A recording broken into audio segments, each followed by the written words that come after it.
할렐루야. 성도 여러분, 저는 뉴저지 열린문 성약교회를 섬기는 허민수 목사입니다. 주 안에서 이렇게 만나 뵈서 너무 반갑습니다. 오늘 그게 바로 당신입니다 하는 사무엘하 12장 1절로 15절의 말씀 가지고 자기 성찰에 관한 말씀을 좀 묵상해 보겠습니다.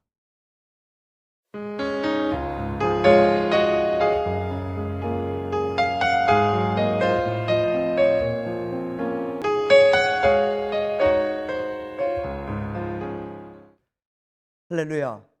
이민교회를 섬기시느냐고 수고하시는 성도 여러분, 그게 바로 당신입니다 하는 사무엘하 12장 1절로 15절의 말씀 가지고 자아성찰에 관한 말씀을 좀 묵상해 보려고 합니다. 보통 우리가요, 두 가지 서로 다른 기준을 가지고 살아갑니다. 자기에게 적용하는 잣대, 남에게 적용하는 잣대가 다른 거죠. 차를 운전하고 가다가 뒷차가 혼을 누르잖아요. 그러면 왜 저리 서두르나 기분이 나쁩니다. 그러나 내 앞차가 천천히 가면 왜 이렇게 군뱅이 같이 늦게 가나 하고 화가 나는 것입니다. 신호등을 건너는데 갑자기 급한 차가 내 자식을 칠 뻔하면 애 잡는다고 난리가 날 것입니다. 그러나 내가 운전하다 남의 자식을 칠 뻔하면 애기들 간수를 못한다고 화가 날 것입니다. 내 입안에 있는 가래침은 뱉어야 시원하지만 남이 그러면 교양이 없어 보인다고 우리 마음속에 생각할 것입니다. 어떠십니까? 우린 결코 이런 사람들을 비웃을 수는 없는 것 같습니다. 그런 모습이 사람의 모습이고요, 우리 모습이고 저의 모습이기 때문입니다. 이중잣대의 모습은 얼마든지 흔하게 발견할 수 있습니다. 남 흉을 듣거나 말하면 얼마나 생기가 돋습니까? 살맛이 나고 엔돌핀이 돋고 금세 친구가 되는 거죠. 그러나 다른 이가 내 험담했다고 들으면 화가 나고 잠도 안 오고 밥맛도 없고 말이죠. 어떻게 그렇게 잘 아시느냐고요? 제가 경험자 아닙니까? 그래서 잘 아는 것입니다. 이렇게 다 이중잣대를 가지고 살아가는 것은 사람이 다 그렇다, 성경이 너무 잘 알고 있습니다. 그런데 잘못을 잘못으로 여길 뿐 아니라 자기 죄를 남에게서까지 찾게 되는 것이 인간의 근본이다라고 성경이 이야기합니다. 남은 내 눈으로 항상 보지만 내 자신은 거울을 통해서 밖에는 볼 수 없는 것과 같습니다. 이중잣대를 갖고 있으니까 나에게는 관대하고요, 그리고 남에게는 엄격한 것, 이것이 문제입니다. 오늘 사무엘하 12장 1절로 15절의 말씀을 가만히 보면 다윗과 나단 선지자가 만나는 말씀이 나옵니다. 나단이 갑자기 찾아왔습니다. What's up, 나단? What's up, 데이빗? 하고 이야기했을 줄 누가 압니까? 만나서 이야기를 했습니다. 어떤 마을에 두 사람이 있었는데 한 사람은 부자고 한 사람은 가난했습니다. 부자는 아주 많은 양과 소를 길렀습니다. 가난한 사람은 오직 한 마리 양밖에 없었습니다. 왕이시여. 가난한 자는 작은 암양을 아주 딸처럼 길렀고, 그러던 중에 부자 집에 나그네가 찾아오시게 되었는데 이 부자가 자기가 가지고 있는 소유가 너무 아까워서 가난한 자의 그 딸처럼 기른 양을 뺏어다가 손님을 대접했다는 것입니다. 이 얘기를 들은 다윗이 분명히 분노했을 것입니다. 나단의 얘기를 차근차근 듣다 보니까 다윗의 과거를 얘기하고 있거든요. 그러니까 나단은 점점점 히스토리컬해지는 거예요. 과거를 자꾸 이야기하는 거예요. 그러니까 다윗은 자기 이야기로 점점점 좁혀오니까 그는 히스테리컬해지는 거죠.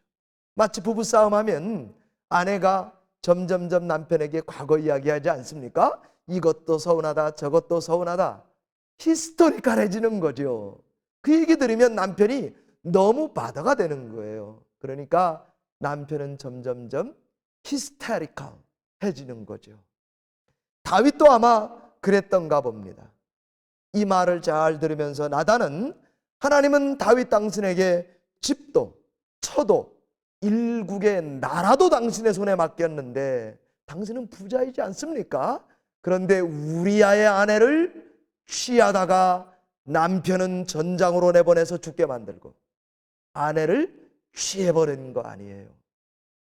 그러니까 다윗은 자기 자신을 보게 되는 그런 메시지를 받게 된 것입니다. 우리는 은연중에 나는 옳고 당신은 틀리다 하는 생각을 가지고 살아가게 됩니다. 근데 성경 오늘 7, 8절에 보면 내가 다윗은 5번이나 내가 그럽니다. 그런데 하나님은 너에게 다윗에게 말하고 계신 것을 알아차린 거죠. 하나님의 이 은혜가 임하면요 성도의 영혼이 밝아집니다. 동시에 밝다고 하는 것은 내가 얼마나 추한가를 보게 되는 순간입니다. 이 성전의 공기 중에 먼지가 하나도 없어 보이는데 햇볕이 강력하게 들어오면 먼지투성이인 공간을 보게 되는 것과 같습니다. 하나님의 은혜를 아는 자는 바로 그런 자입니다. 이 은혜를 모든 성도들이 다 받은 것입니다. 예수를 믿으면 그런 것입니다.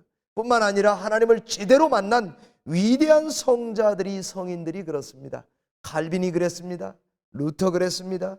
테레사가 그랬습니다. 성 어거스틴이 그랬습니다. 기라성 같은 천국의 기둥들이 다 그 영혼 중심에 고백했던 것이 뭔가 하면 하나님, 내가 바로 그런 사람입니다. 그거를요 핑계댈 겨를이 없이 눈이 가려진 것입니다. 다른 사람은 보이지도 않는 거예요. 나만 보이는 거예요.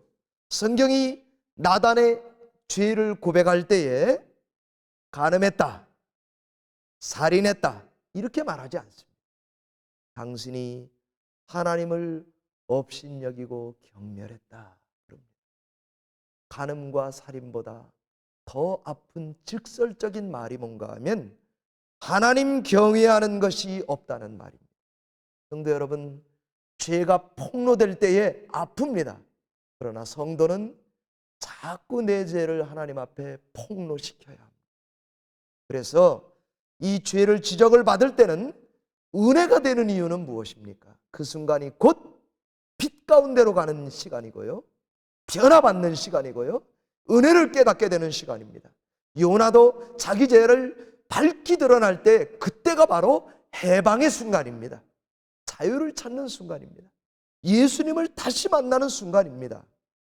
여러분, 우리 하나님 앞에 다른 것 볼 겨를 없이 나를 하나님 앞에 죄 가운데 있는 나를 노출시켜서 하나님이 그 다음에 주시는 은혜 속에 잠겨서 살아가지 않으면 은혜 생활하기가 너무 어렵습니다. 다윗도 이 훈련이 잘 됐을 때에 여디디아라고 하는 솔로몬을 자녀로 준 거 아닙니까? 여디디아 이름을 가만히 보니까 사랑을 입은 자라는 것입니다. 하나님의 사랑을 대를 이어가면서 받을 수 있는 그 유일한 길이 하나님의 은혜의 빛 가운데 노출되는 것입니다. 파스칼이요 방세를 보니까 이런 말을 합니다. 우리 자신의 비참함에 대한 지식이 없는 하나님에 대한 지식은 오만함을 만든다. 하나님에 관한 지식이 없는 우리 자신에 대한 비참함은 절망을 가져다 준다. 그러나 예수 그리스도에 관한 지식은 이 중간을 택하게 한다 그랬습니다. 왜냐하면 우리는 예수 안에서만 하나님을 발견하고 동시에 얼마나 내가 비참한 죄인인가를 제대로 볼 수 있기 때문입니다. 이 순간이 은혜자의 순간입니다. 해방의 순간입니다.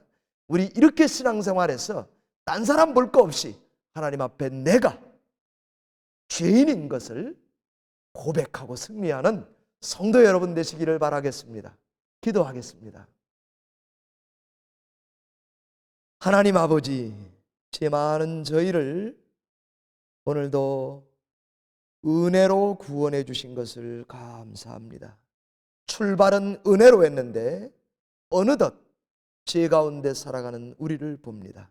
하나님, 은혜의 빛을 조명해 주셔서 그 아래만 거할 수 있도록 축복해 주시고, 하나님께서 그런 자에게 해방과 기쁨과 감사와 찬양과 은혜자의 삶을 회복시켜 주신다는 것을 믿고, 날마다 하나님 앞에 죄 가운데 노출되는 성도로 살아갈 수 있도록 함께해 주시기 원합니다. 하나님, 이민교회 성도들 살아가기 힘듭니다. 이 은혜로 붙잡아 주시옵소서. 예수님의 이름으로 기도하옵나이다.